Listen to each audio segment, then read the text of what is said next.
For all the adrenaline and excitement, tombstoning can so easily go wrong. Brighton. 2 men have jumped off the pier for fun, but are in serious trouble. We were initially launched to 2 people who had been seen to jump from the pier.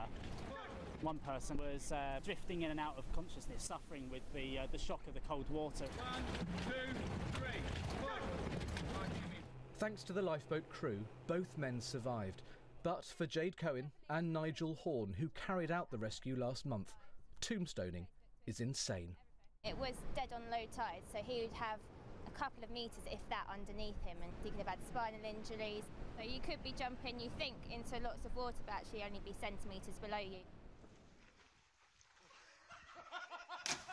There have been renewed warnings in recent weeks about the dangers of tombstoning, jumping or diving off piers, cliffs, bridges and harbour walls. This footage was apparently shot this month in Brixham in Devon.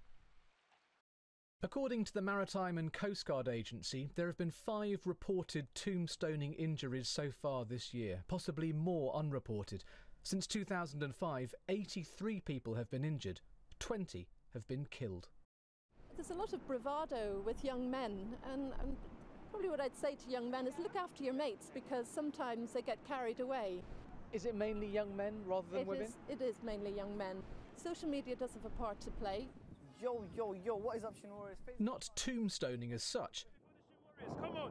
but this incident on London's Tower Bridge, posted online last week, soon went viral.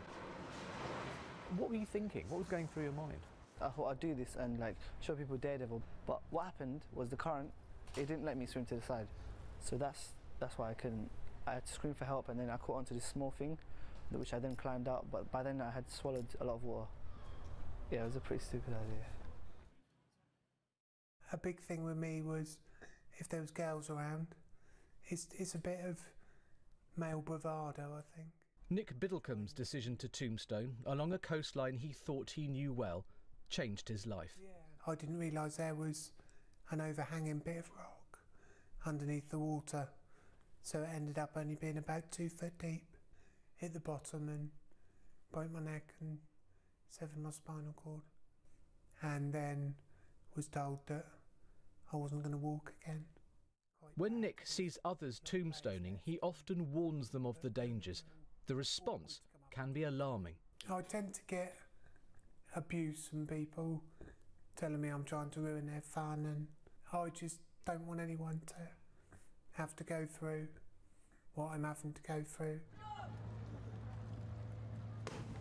Exciting it may be, but tombstoning is a leap into the unknown, with potentially devastating consequences.